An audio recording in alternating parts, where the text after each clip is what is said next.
എയുടെ 1-ാം വർഷത്തിൻ്റെ അവസാന കാലഘട്ടത്തിലാണ് ഞാൻ ഡൽഹിയിലെ ഒരു നാഷണൽ ന്യൂസ് പേപ്പറിൽ ഫ്രഞ്ച് എംബസിയിൽ 1 മാസത്തെ റിസർച്ച് വർക്കിന് പോകാനായിട്ട് ഒരു പരസ്യം കാണുന്നത്.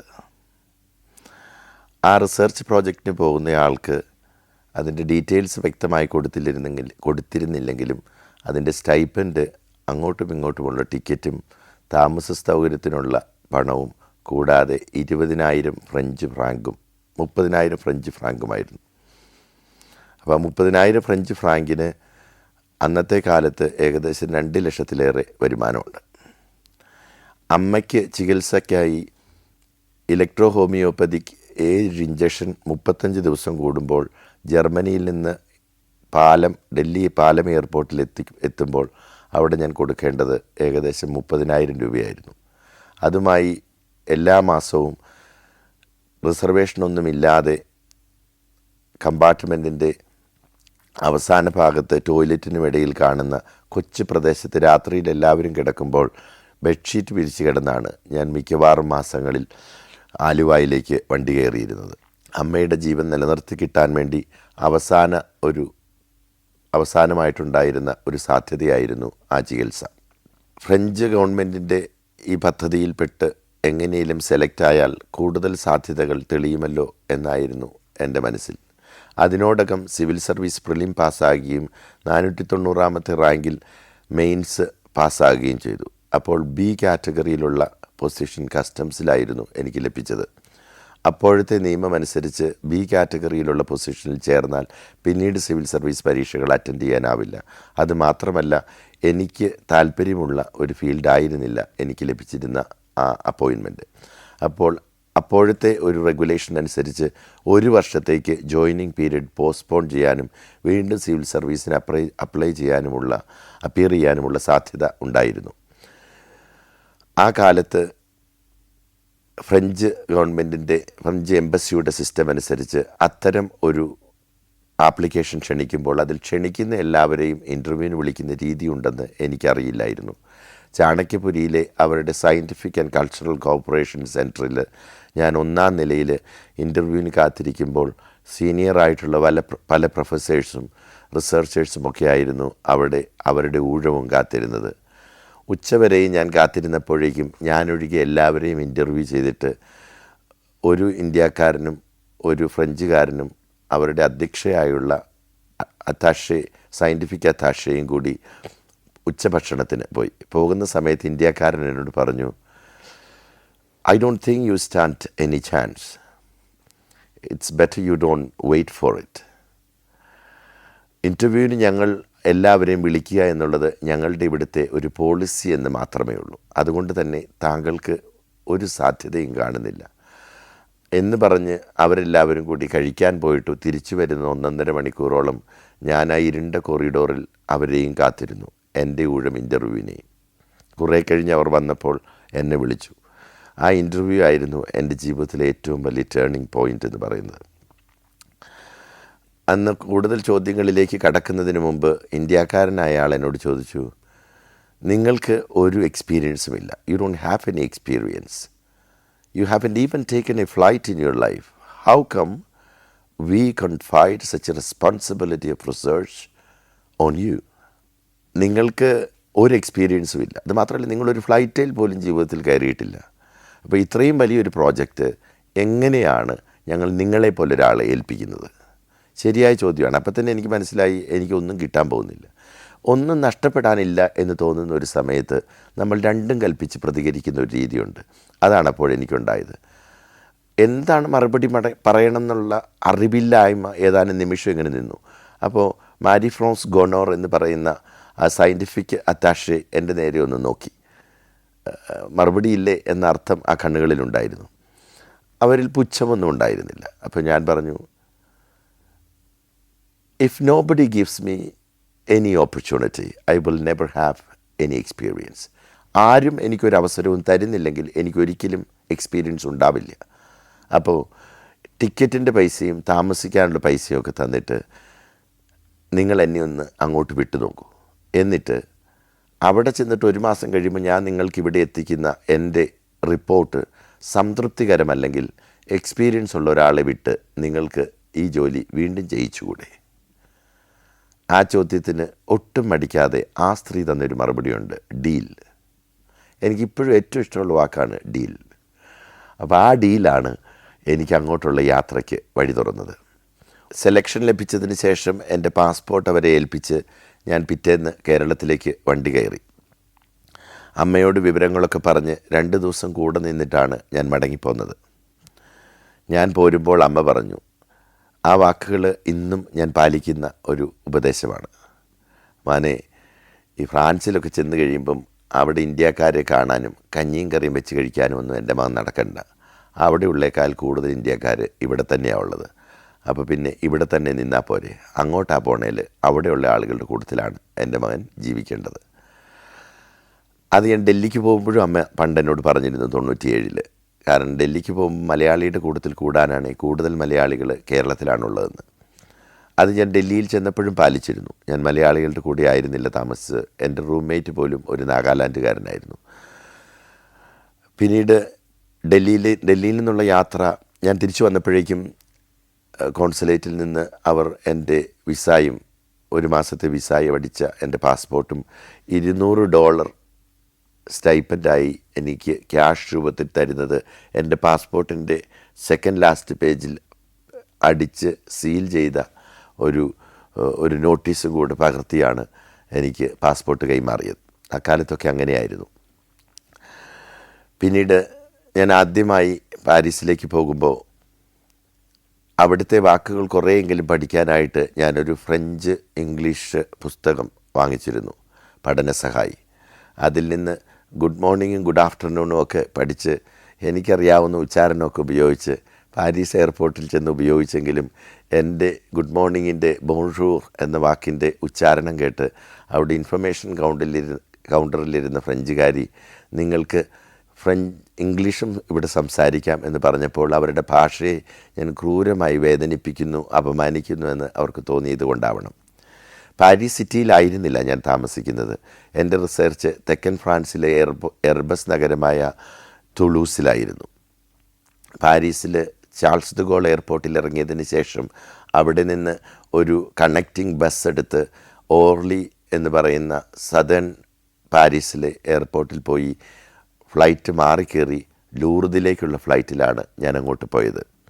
എൻ്റെ താമസ സൗകര്യം ബുക്ക് ചെയ്തിരുന്ന പിരനീസ് മലനിരകളിലെ ഒരു മൊണാസ്ട്രി ടൂറിസ്റ്റുകൾക്ക് വാടകയ്ക്ക് കൊടുക്കുന്ന ഒരു മുറിയായിരുന്നു. ഭക്ഷണവും താമസവും വളരെ തുച്ഛമായ തുകയിൽ വാടക ഏർപ്പെടുത്തിയിരുന്ന ഒരു മൊണാസ്ട്രിയാണത്. എന്നെ അവിടെ കൂട്ടാനായി അവരുടെ കമ്മ്യൂണിറ്റിയിലെ തന്നെ ഒരു പ്രായമേറിയ ജൂലിയാൻ എന്ന് പറഞ്ഞ ഒരച്ഛനാണ് വന്നത്. അയാൾ 70-ലേറെ പ്രായമുണ്ടെങ്കിലും അവരുടെ സമൂഹത്തിലെ ഏറ്റവും ചെറുപ്പക്കാരൻ അദ്ദേഹമായിരുന്നു. ആ എയർപോർട്ടിൽ നിന്ന് അവരുടെ വണ്ടിയിൽ കയറുമ്പോൾ ഞാൻ അദ്ദേഹത്തോട് ചോദിച്ചു, ഈ ലൂർദെന്നൊക്കെ നാട്ടിൽ വെച്ച് കേട്ടിട്ടുള്ളതുകൊണ്ട് ഈ ലൂർദിലെ ഗ്രോട്ടോയിലൊന്ന് പോകാൻ പറ്റുമോ? അതിനെന്താ, 10 കിലോമീറ്റർ നമ്മൾക്ക് എക്സ്ട്രാ ഓടിയാൽ മതി. അത് മാത്രമല്ല, ഇപ്പോൾ തിരക്കുള്ള സീസണല്ല, ഗ്രോട്ടോയുടെ അടുത്ത് വരെ വണ്ടിയിൽ പോകാം. അങ്ങനെ ലൂർദിലെ ഗ്രോട്ടോയ്ക്ക് മുമ്പിൽ, മാതാവിൻ്റെ മുമ്പിലാണ് ഞാൻ ഫ്രാൻസിലെത്തി ആദ്യമായി മുട്ടുകുത്തി പ്രാർത്ഥിച്ച സ്ഥലം. അതിനുശേഷം ഏകദേശം 50 മിനിറ്റോളം കാറിൽ യാത്ര ചെയ്ത് ഞാൻ ഗാരിസോൺ എന്ന് പറയുന്ന ഒരു ഗ്രാമത്തിലാണ് എത്തിച്ചേർന്നത്. അവിടെ ഈ തെക്കൻ ഫ്രാൻസിലെ പല മലയോര പ്രദേശങ്ങളിലും ലൂർദിലെ പോലെ തന്നെ പലയിടങ്ങളിലും കഴിഞ്ഞ ഏതാനും നൂറ്റാണ്ടുകൾക്ക് മുമ്പ് പരിശുദ്ധ കന്യാമറിയം പ്രത്യക്ഷപ്പെട്ടു എന്ന കഥകളുള്ള ഒത്തിരി ചെറിയ ഗ്രാമങ്ങളുണ്ട്. എല്ലാ ഗ്രാമങ്ങളിലും തന്നെ ഒരു മരിയൻ അപ്പാരിഷൻ്റെ ചരിത്രം ഉണ്ടാവും. അത് ഫോക്ലോറായിട്ടും കഥകളായിട്ടുമൊക്കെ കറങ്ങി നടക്കുന്നുണ്ട്. അതിലേറ്റവും കേട്ടുകേൾവിയുള്ള ഒരു കഥയാണ് വിശുദ്ധ ബെർണദേത്തിൻ്റെ ലൂർദിൽ ലഭിച്ച ഈ പരിശുദ്ധ കന്യാമറിയത്തിൻ്റെ 18 പ്രാവശ്യമുള്ള പ്രത്യക്ഷപ്പെടൽ. പിന്നീട് 1 മാസത്തെ റിസർച്ച് പൂർത്തിയാക്കി ഞാൻ മടങ്ങുന്നതിന് മുമ്പേ എല്ലാ ആഴ്ചയിലും പള്ളിയിൽ വരുന്ന, ആ മൊണാസ്ട്രിയിലെ തന്നെ ചെറിയ പള്ളിയിൽ വരുന്ന ഒരു സ്ത്രീയെ ഞാൻ പരിചയപ്പെട്ടു. അവിടെ ആരും ഇംഗ്ലീഷ് പറയുന്നവരായിരുന്നില്ല. ജൂലിയാൻ പോലും ചെറിയ തോതിൽ വാക്കുകൾ പറയുമെന്നല്ലാതെ ഒന്നും ശരിക്കും ഒരു കോൺവെർസേഷൻ നടത്താൻ പോലുമുള്ള ഇംഗ്ലീഷ് അദ്ദേഹത്തിന് വശമില്ലായിരുന്നു. അവരങ്ങനെയുള്ളൊരു ജനത കൂടിയാണ്. പക്ഷേ ദേവാലയത്തിൽ ഞായറാഴ്ചകളിലും ഇടദിവസങ്ങളിൽ പള്ളിയിൽ വന്നുകൊണ്ടിരുന്ന ഒരു സ്ത്രീയാണ് കൊളേത്ത്. അവരൊരു ദിവസം എന്നോട് ആർ യു ഫ്രം ഇന്ത്യ എന്നുള്ള ചോദ്യത്തിൽ ഞാൻ സർപ്രൈസായിപ്പോയി. അങ്ങനെ ഒരു ഗ്രാമത്തിൽ ഒരു സ്ത്രീ ഇംഗ്ലീഷ് സംസാരിക്കുന്നത് എന്നെ വല്ലാതങ്ങ് പോസിറ്റീവ്ലി സർപ്രൈസാക്കി. അങ്ങനെയാണ് ഞാൻ കൊളേത്തുമായി പരിചയപ്പെടുന്നത്. കൊളേത്തിന് അന്ന് എനിക്ക് തോന്നുന്നത് ഒരു 63 വയസ്സ് പ്രായമുണ്ട്. 63 വയസ്സ് പ്രായമുണ്ട്. അന്ന് അവർ റിട്ടയർ ആയിരിക്കുകയാണ്. ആ ദിവസം ഞങ്ങൾ പരിചയപ്പെട്ട ദിവസം ഞാൻ റിസർച്ചിനായി ടുളൂസിന് പോകുന്നുണ്ടായിരുന്നില്ല. എന്നോട് അവർ പറഞ്ഞു, എന്നാൽ ഇന്ന് എൻ്റെ വീട്ടിലേക്ക് ഒരു കോഫിക്ക് വരുമെന്ന്. അവർ ഒരു 1.5-2 കിലോമീറ്റർ മാറിയാണ് താമസിക്കുന്നത്. അപ്പോൾ ഞാൻ വരാമെന്ന് പറഞ്ഞു. എങ്ങനെയാണ് വരേണ്ടതെന്നുള്ള കാര്യങ്ങൾ അവരെനിക്ക് വിശദീകരിച്ചു തന്നു. ഒന്ന് സംസാരിക്കാൻ പറ്റിയ ഒരാൾ അത്തരമൊരു ഗ്രാമത്തിലുണ്ടല്ലോ എന്നുള്ള വലിയ സന്തോഷമായിരുന്നു എനിക്ക്, ഒരു വലിയൊരു റിലീവിങ് മൂഡ്. അങ്ങനെ ഞാൻ അവരുടെ അടുക്കിലേക്ക് പോയി. അവരുടെ അടുത്ത് ചെന്ന് കുറച്ചേറെ ദൂരം നടക്കണം. നമ്മൾ നടന്നു പോകുമ്പോഴേക്കും താഴെ ഒരു പുഴയാണ്. ആ പുഴ കടന്ന്, ആ പുഴ ഒഴുകുന്നത് പോലും ഈ മൊണാസ്ട്രിയൊക്കെ ഇരിക്കുന്ന ഭാഗം കഴിഞ്ഞ് ഒരു വലിയ കാടാണ്. ആ കാടിൻ്റെ നടുക്ക് 2 മലകളുടെ വിടവിലായിട്ട് കാട് നിറഞ്ഞു കിടക്കുന്നിടത്ത് ഒരു ചെറിയ പുഴ ഇങ്ങനെ താഴേക്ക് ഒഴുകുന്നുണ്ട്. ആ പുഴയും കടന്ന് വഴിയിലൂടെ നടന്ന് ഈ കാട് മുഴുവൻ ക്രോസ് ചെയ്ത് ഈ കൊളേത്തിൻ്റെ വീട്ടിൽ എത്തുമ്പോൾ, കൊളേത്ത് താമസിക്കുന്നത് തന്നെ ചുറ്റും വേലി കെട്ടിയ ഏകദേശം 1 ഏക്കറോളം വരുന്ന നിരന്ന ഒരു പ്രദേശത്തിൻ്റെ നടുക്ക് ഒരൊറ്റ നില വീട്. ആ വീട്ടിൽ ഒത്തിരി ഫർണിച്ചറുകളോ ഒത്തിരി അലങ്കാരങ്ങളോ ഒന്നുമില്ലാതെ വളരെ ലളിതമായിട്ട് ജീവിക്കുന്ന ഒരു സ്ത്രീ. അവർക്ക് 4 മക്കളുണ്ട്. മക്കൾ 4 പലയിടങ്ങളിലാണ്, പ്രായപൂർത്തിയായവരാണ്. അവരെല്ലാം അവരുടെ ജീവിതമായിട്ട് കഴിയുന്നു. കൊളേത്ത് പരിചയപ്പെടുമ്പോഴും കൂടുതൽ പറയുമ്പോഴുമാണ് ഞങ്ങളുടെ അടുപ്പം ഏറി വരിക. കൊളേത്തിൻ്റെ ചെറുപ്പകാലം പാരീസ് സിറ്റിയിലായിരുന്നു. അവിടെ വെച്ച് ബോംബെയിൽ നിന്ന് പഠിക്കാനായി വന്ന ഒരു ബ്രാഹ്മണ യുവാവുമായി അവർ പ്രണയത്തിലായിരുന്നു. 2-3 വർഷം നീണ്ടു നിന്ന പ്രണയത്തിന് ശേഷം, അത് അവരുടെ 18-19 വയസ്സുകളിലാണെന്ന് തോന്നുന്നു, അവർ അവരുടെ കാമുകൻ സ്വന്തം നാട്ടിലേക്ക് തിരിച്ചുപോയി. ദിവസവും ആഴ്ചതോറും വന്നിരുന്ന കത്തുകളിലൂടെ അവരുടെ പ്രണയം കൂടുതൽ തീവ്രമായിരുന്നു. ആ തീവ്രമായി വന്ന പ്രണയത്തിന് എന്തോ ഒരു സസ്പെൻഷൻ കൊടുത്തതുപോലെ തന്നെ കത്തുകളുടെ എണ്ണം ചുരുങ്ങി വന്നു. അങ്ങനെ ചുരുങ്ങി കത്ത് വന്നപ്പോൾ ഒരു ദിവസം ടിക്കറ്റ് എടുത്ത് കൊളേത്ത് ബോംബെയിലേക്ക് പോയി. അത് 70കളിലാണെന്നാണ് ഞാൻ ഓർത്തിരിക്കുന്നത്. അപ്പോൾ അവിടെ ചെന്നപ്പോൾ ആ മനുഷ്യൻ്റെ വിവാഹം അതിന് ഏതാനും നാളുകൾക്ക് മുമ്പ് കഴിഞ്ഞുവെന്നും അയാളുടെ ഭാര്യ ഇപ്പോൾ ഗർഭിണിയാണെന്നും കൊളേത്ത് കണ്ടു മനസ്സിലാക്കി. ഇന്ത്യയിലെ ഒരു ഭാഗവും ബോംബെ പോലും വിസിറ്റ് ചെയ്യാതെ തൊട്ടടുത്ത ദിവസം തന്നെ ഫ്ലൈറ്റ് കയറി തിരിച്ചു പോയ ആളാണ് കൊളേത്ത്. പൂർവ്വകാലത്ത് ഉണ്ടായ കുറേ മുറിവുകളുമായി, പ്രണയത്തിൻ്റെ മുറിവുകളുമായി ജീവിച്ച ആ അമ്മ എന്നെ കണ്ടതുപോലും അവരുടെ സൂര്യപുത്രനായാണ്. സൂര്യ എന്നായിരുന്നു അവർ പ്രണയിച്ച ആ മനുഷ്യൻ്റെ പേര്. അവർ എന്നെ കണ്ടപ്പോൾ ആ കാമുകനുണ്ടായ ഒരു കുട്ടി പോലെയുള്ള ഒരു ആറ്റിറ്റ്യൂഡായിരുന്നു എന്നോട്. അങ്ങനെ ഞങ്ങൾ കൂടുതലെടുത്തു. അത് എൻ്റെ അമ്മയെപ്പോലെ ഒരു സ്ത്രീയായി അവർ മാറുകയായിരുന്നു. ഞാനിപ്പോഴും അവരെ വിളിക്കുന്നത് മമ്മ എന്നാണ്.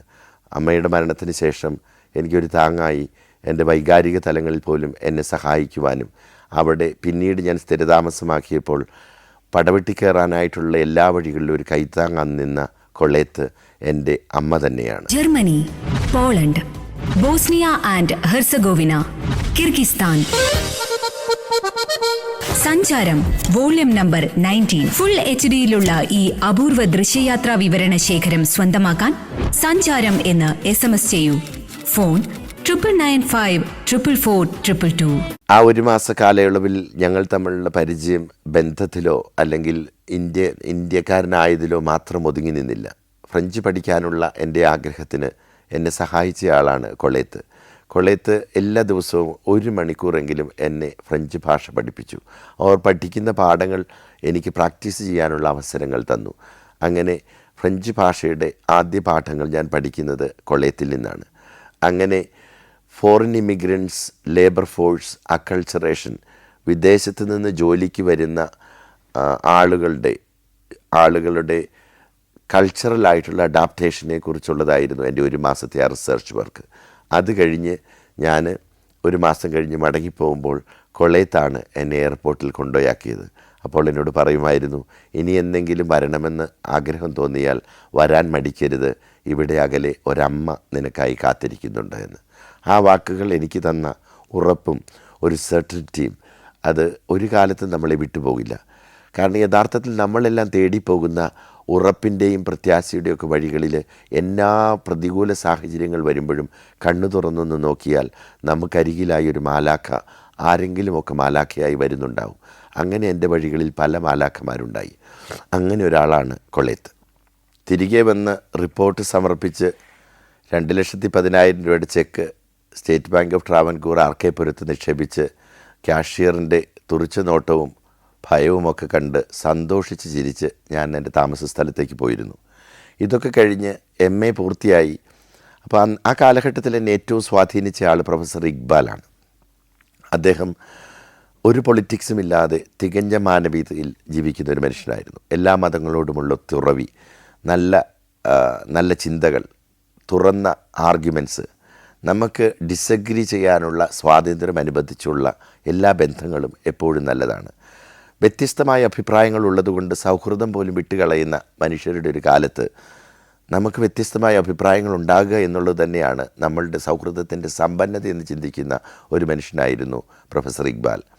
അദ്ദേഹത്തെ എപ്പോഴും എനിക്ക് ദുരനുഭവങ്ങൾ തന്ന ചില പ്രൊഫസർമാരും ഒക്കെ ഉണ്ട്.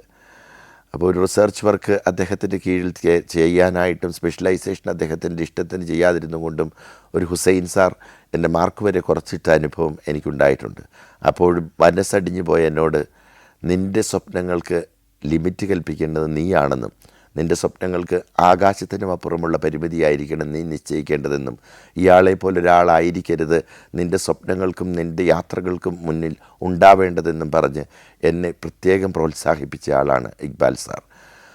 വഴിയിൽ മുറിവേൽപ്പിച്ചിരിക്കുന്നവരെ ഓർക്കുന്നതിനേക്കാളേറെ എനിക്കിഷ്ടം എൻ്റെ വഴികളിൽ വെയിലുകൾക്ക് മുന്നിൽ തണലുകളായി മാറിയ കുറേ മനുഷ്യരുണ്ട്. ആ മനുഷ്യരാണ്. അങ്ങനെ ഒരാളായിരുന്നു ഇക്ബാൽ സാർ. MA പരീക്ഷ എഴുതി തീരാൻ, MA പരീക്ഷ തുടങ്ങുന്നതിന് കുറച്ച് ദിവസം മുമ്പാണ് ഞാൻ താമസിച്ചിരുന്ന വടക്കേ ഇന്ത്യക്കാരനായ നാരായൺ സിംഗ് അങ്കിളിൻ്റെ വീട്ടിലേക്ക് അവരുടെ ലാൻഡ് ലൈനിൽ ഒരു ഫോൺ കോൾ വന്നു. വീണ്ടും ഒരു പ്രോജക്റ്റ് ഉണ്ട്, അത് 2 മാസത്തെ പ്രോജക്റ്റാണ്. അതിന് പക്ഷേ 20,000 ഫ്രാങ്കേ ഉള്ളൂ. കഴിഞ്ഞ പ്രാവശ്യം തലേവർഷം 1 മാസത്തിന് 30,000 കിട്ടിയെങ്കിൽ ഇത് 2 മാസത്തിന് 20,000 ഉള്ളൂ. പക്ഷേ താങ്കൾക്ക് താല്പര്യമാണെങ്കിൽ ഞങ്ങൾ പരസ്യമൊന്നും കൊടുക്കുന്നില്ല എന്ന് പറഞ്ഞാണ് അവരെന്നെ വിളിച്ചത്, ഫ്രഞ്ച് എംബസിയിൽ നിന്ന്. അപ്പോൾ അങ്ങനെ ഫ്രഞ്ച് എംബസിയിൽ നിന്ന് അവരത് വിളിച്ചപ്പോൾ ഞാനന്നേരം പിന്നെ കൂടുതൽ ചിന്തിക്കാൻ നോക്കിയില്ല. പിറ്റേ ദിവസം തന്നെ ചെന്ന് അത് കൺഫേം ചെയ്തു. ആദ്യവട്ടം സിവിൽ സർവീസ് പരീക്ഷ എഴുതി B കാറ്റഗറിയിൽ കിട്ടിയ സെലക്ഷൻ 1 വർഷം കഴിഞ്ഞ് ജോയിൻ ചെയ്യാം എന്ന ചിന്തയിൽ പോസ്റ്റ്പോൺ ചെയ്യുകയും അതിൽ ചേർന്നാൽ പിന്നീട് സിവിൽ സർവീസ് പരീക്ഷ എഴുതാൻ സാധിക്കുകയില്ല എന്ന നിബന്ധനയും ഉണ്ടായിരുന്നു. എന്നാൽ കസ്റ്റംസിൽ ചേരാനായിട്ട് എനിക്കൊട്ടും താല്പര്യമുണ്ടായിരുന്നില്ല. എന്നാൽ തൊട്ടടുത്ത വർഷം ഞാൻ എഴുതിയ സിവിൽസിൻ്റെ പ്രിലിംസ് പോലും എനിക്ക് പാസ്സാകാൻ സാധിച്ചില്ല. അപ്പോൾ എൻ്റെ മുമ്പിൽ 2 മാർഗ്ഗങ്ങളാണ് സിവിൽ സർവീസ് സംബന്ധിച്ച് ഉണ്ടായിരുന്നത്. ഒന്ന്, ഞാൻ തൊട്ടടുത്ത വർഷം വീണ്ടും ട്രെയിനിങ് തുടർന്ന് പ്രിലിമിനറി തൊട്ട് എഴുതുക, എന്നിട്ട് പാസ്സാകുക. അല്ലെങ്കിൽ B കാറ്റഗറിയിൽ തലേവർഷം ഞാൻ ഉറപ്പാക്കിയിരിക്കുന്ന ജോയിനിങ് 1 വർഷത്തിന് പോസ്റ്റ്പോൺ ചെയ്യാൻ എനിക്കുള്ള പ്രൊറോഗേറ്റീവ് അവകാശം ഉപയോഗിച്ച് ഞാൻ വെച്ചിരിക്കുന്നതിൽ ചേരുക. പക്ഷെ അതിൽ ചേരാൻ എനിക്ക് താല്പര്യമില്ല. വീണ്ടും ഒരു 1.5 വർഷമോടെ കളഞ്ഞ് ട്രെയിൻ ചെയ്ത് സിവിൽ സർവീസിന് വേണ്ടി പഠിക്കാനുള്ള മോഹങ്ങളൊക്കെ അതോടെ അസ്തമിച്ചിരുന്നു. അക്കാഡമിക് ഫീൽഡിലേക്ക് പോകുക എന്നൊരു സ്വപ്നം അപ്പോൾ തന്നെ എന്നിൽ ഉളവായി കഴിഞ്ഞിരുന്നു. എൻ്റെ ഫ്രാൻസിലേക്കുള്ള യാത്ര എൻ്റെ സ്വപ്നങ്ങൾക്ക് പുതിയൊരു മുഖവും പുതിയൊരു തലവും കൂടി തന്നിരുന്നു. അപ്പോൾ MPhilം PhD ഒക്കെ പാരീസ് യൂണിവേഴ്സിറ്റിയിൽ പോയി ചെയ്യണമെന്നും അവിടെ എന്നിട്ട് ഒരു അക്കാഡമിക്കായി തീരണമെന്നുള്ളൊരു സ്വപ്നത്തിലേക്ക് ഞാൻ എൻ്റെ ചിന്തകളെ പറിച്ചു നട്ടു തുടങ്ങിയിരുന്നു. ഇതൊക്കെ കഴിഞ്ഞ് 2ാം വർഷം MAയുടെ പരീക്ഷ കഴിഞ്ഞ് ആണ് ഞാൻ വീണ്ടും ഈ 2 മാസത്തെ പ്രോജക്റ്റിനായിട്ട് പാരീസിലേക്ക് പോകുന്നത്. പതിവ് പോലെ ഞാൻ സൗത്ത് ഓഫ് ഫ്രാൻസിൽ നേരത്തെ പോയിരുന്ന പിരനിയൻ വില്ലേജിലേക്കാണ് താമസം പോയത്. പാരീസിലൊക്കെ പോയി താമസിക്കാൻ ഇഷ്ടമുണ്ടായിരുന്നെങ്കിലും കയ്യിൽ പോക്കറ്റിലുള്ള പണം അതിനൊന്നും തികയില്ലെന്നും അവിടെ വെച്ച് പരിപാടി ചെയ്ത് തീർക്കാൻ സാധിക്കുകയില്ലെന്നും എനിക്ക് ഉറപ്പായിരുന്നു. അതുമാത്രമല്ല, അത്തരമൊരു യാത്രയിലൂടെ കിട്ടുന്ന വരുമാനം വീട്ടിലെ ആവശ്യങ്ങൾക്ക്, അനിയത്തിയുടെ പഠനത്തിന് എല്ലാം ഉപയോഗിക്കുക എന്നതായിരുന്നു എൻ്റെ ലക്ഷ്യം. അമ്മ അപ്പോഴും കൂടുതൽ ആരോഗ്യവതിയായി മടങ്ങി വരികയായിരുന്നു. ഒരു പ്രതീക്ഷയുമില്ല എന്ന് ക്യാൻസർ സെൻറ്ററിൽ നിന്ന് പറഞ്ഞയച്ച അമ്മയ്ക്ക് വീണ്ടും ജീവിക്കാനുള്ള കൊതിയും പ്രതീക്ഷയും ഒക്കെ വന്നു തുടങ്ങിയിരുന്നു. എങ്കിലും മാലാഖ എപ്പോൾ വരും വിളിച്ചു കൊണ്ടുപോകുവാൻ എന്നൊരാദി അമ്മയെയും ഞങ്ങളെയും ഒക്കെ എപ്പോഴും വലച്ചുകൊണ്ടിരുന്നു. ഞങ്ങളെ നല്ല നിലയിൽ കാണുവാനായിട്ട് വലിയ ആഗ്രഹത്തിലായിരുന്നു അമ്മ. പക്ഷേ കാലം ഒരിക്കലും നീതിപൂർവം ആരോടും പ്രവർത്തിക്കുകയില്ല എന്നും ഈശ്വരന്മാർക്ക് കരുണ തീരെയില്ല എന്നും തോന്നുന്ന കുറേ നാളുകളായിരുന്നു പിന്നീട് അങ്ങോട്ട് വന്നത്. 2 മാസം അവിടെ ഫ്രാൻസിൽ ജീവിച്ചിട്ടും റിസർച്ച് ചെയ്തിട്ടും എൻ്റെ വർക്ക് ഉദ്ദേശിച്ചതുപോലെ തീർന്നില്ല. അതിനാൽ കൊളേത്തിൻ്റെ വീട്ടിൽ നിന്ന് ഫ്രഞ്ച് എംബസിയിലേക്ക് വിളിച്ച് എൻ്റെ വർക്ക് തീരണമെങ്കിൽ വീണ്ടും 1 മാസം കൂടി അവിടെ താമസിക്കണമെന്ന് ഞാൻ അവരെ അറിയിച്ചു. അപ്പോൾ അവർ പറഞ്ഞു, പിറ്റേന്ന് ടാർബ് എന്ന് പറയുന്ന സിറ്റിയിലെ ഡിസ്ട്രിക്ട് ഓഫീസിൽ പോയി എൻ്റെ പാസ്പോർട്ടുമായി പോയാൽ മതി, അവർ എൻ്റെ വിസ എക്സ്റ്റെൻഡ് ചെയ്യുന്ന കാര്യങ്ങൾ ചെയ്തുകൊള്ളുമെന്ന്. അതിനോടകം ഡൽഹിയിൽ എൻ്റെ 2ാം വർഷ MA-യുടെ റിസൾട്ട് വന്നിരുന്നു. എൻ്റെ റിസർച്ച് പ്രോജക്റ്റിന് മാർക്ക് കുറച്ചിട്ട് എന്നെ ഹുസൈൻ സാർ നന്നായി ശിക്ഷിച്ചുവെങ്കിലും എഴുത്ത് പരീക്ഷകളെല്ലാം ഹോൾ ടിക്കറ്റും അനോണിമസായ നമ്പരും വെച്ചായതിനാൽ എല്ലാ എഴുത്ത് പരീക്ഷയ്ക്കും ഞാൻ യൂണിവേഴ്സിറ്റിയിൽ 1ാമതായും ഏറ്റവും കുറഞ്ഞ മാർക്ക് പ്രോജക്റ്റിന് കിട്ടിയ ആളായും അവസാനം വരെ നിലനിന്നു. എങ്കിലും മൊത്തത്തിൽ നോക്കുമ്പോൾ 3ാം റാങ്കോടുകൂടി ഞാൻ MA പരീക്ഷ പാസ്സായി. ഇത് കഴിഞ്ഞ് പിറ്റേ ദിവസം ഞാൻ ടാർബ് എന്ന് പറയുന്ന സിറ്റിയിലെ ഡിസ്ട്രിക്ട് ഓഫീസിൽ പോയത് കൊളേത്തിനെയും കൂട്ടിയാണ്. അവിടെ റിസപ്ഷനിലെത്തിയപ്പോൾ അവരെന്നോട് മുകളിലത്തെ നിലയിൽ ഒരു ഓഫീസറെ കാണുവാനായി പറഞ്ഞയച്ചു. എൻ്റെ കൂടെ കയറി വരാൻ കൊളേത്ത് തയ്യാറായെങ്കിലും അവർക്കതിനുള്ള അനുമതിയില്ല എന്ന് അവർ പറഞ്ഞു. അങ്ങനെ ഞാൻ പൊക്കത്തിൽ ചെന്ന് അദ്ദേഹം എൻ്റെ പാസ്പോർട്ട് വാങ്ങി വെച്ചിട്ട് ഉച്ച കഴിഞ്ഞ് വരാൻ പറഞ്ഞെന്നെ വിട്ടു. കൊളേത്തിനോടൊപ്പം ഒന്ന് കറങ്ങിത്തിരിഞ്ഞ് ഉച്ച കഴിഞ്ഞ് വന്നപ്പോൾ എൻ്റെ പാസ്പോർട്ട് റിസപ്ഷൻ കൗണ്ടറിൽ തന്നെ ഉണ്ടായിരുന്നു. ഞാനത് തുറന്നു നോക്കിയപ്പോൾ ഒരു വിസ എക്സ്റ്റൻഷന് പകരം ഒരു 1 ഇയർ സ്റ്റുഡൻറ്റ് റെസിഡൻറ്റ് പെർമിറ്റാണ് അതിലടിച്ചിരുന്നത്. അപ്പോൾ ഇതെന്തെങ്കിലും പ്രശ്നമാകുമോ എന്നോർത്ത് ഞാൻ അവരെ വിളിച്ചു ചോദിച്ചു, ഇത് നിങ്ങൾക്ക് ഞാൻ തന്നത് ഒരു എക്സ്റ്റൻഷനാണ് 1 മാസത്തെ, നിങ്ങളിത് 1 വർഷത്തെ റെസിഡൻറ്റ് കാർഡ് എന്നാണ് വെച്ചിരിക്കുന്നത്, എന്താണ് ചെയ്യേണ്ടത്? അപ്പോൾ അവർ വളരെ ഉദാസീനയായ സ്ത്രീ എന്നോട് പറഞ്ഞു, ഞങ്ങളോട് മുകളിൽ നിന്ന് പറഞ്ഞതുപോലെ ഞങ്ങൾ ചെയ്തു. വേറെ മറുപടിയൊന്നും ഉണ്ടായിരുന്നില്ല. അപ്പോൾ ഞാൻ വളരെ സന്തോഷത്തോടു കൂടി അടിച്ച ലോട്ടറിക്ക് ഓടേതമ്പുരാന് നന്ദിയും പറഞ്ഞ് ഇങ്ങ് പോന്നു. വലിയ സന്തോഷമായി. ആ ഒരു ജീവിതത്തിന് തിരിച്ച് വീണ്ടും ഫ്രാൻസിലേക്ക് പോകാനുള്ള എല്ലാ വഴികളും തുറന്ന് ഒരു ബുദ്ധിമുട്ടുമില്ലാതെ, ബാങ്ക് ലോണുകളില്ലാതെ, ബാങ്ക് ഡിപ്പോസിറ്റുകൾ കാണിക്കാതെ ഒടേതമ്പുരാൻ എൻ്റെ മുമ്പിലേക്ക് എടുത്തു വെച്ച ഒരു വലിയ സമ്മാനമായിരുന്നു അന്നെൻ്റെ പാസ്പോർട്ടിനകത്ത് എനിക്ക് ലഭിച്ചത്. ഞാൻ അപേക്ഷിക്കാത്ത ഒരു റെസിഡൻറ്റ് പെർമിറ്റ്. അപ്പം അമ്മയോട് സംസാരിക്കുമ്പോൾ അമ്മ ക്ഷീണിതയാണെന്നല്ലാതെ അമ്മയൊന്നും പറയുന്നില്ല. കാണണമെന്ന് പോലും അമ്മ എന്നോട് പറഞ്ഞില്ല. പക്ഷെ അമ്മയ്ക്ക് കാണാൻ ആഗ്രഹമുണ്ടെന്നും അമ്മയുടെ അവസ്ഥ സീരിയസ് ആണെന്നും എനിക്ക് മനസ്സിലായി. അങ്ങനെ 1999 നവംബർ മാസത്തിൽ എങ്ങനെ തിരിച്ചു വന്ന് അമ്മയെ കാണും, ഇനി ഒരിക്കലും അമ്മയെ കാണില്ല എന്നുള്ള ഉറച്ച വിശ്വാസത്തിലാണ് ഞാൻ കൊളേത്തിൻ്റെ വീട്ടിലെത്തിയത്. അപ്പോൾ കൊളേത്ത് എൻ്റെ കയ്യിലേക്ക് ഒരു കവർ കൊണ്ടുവന്നു.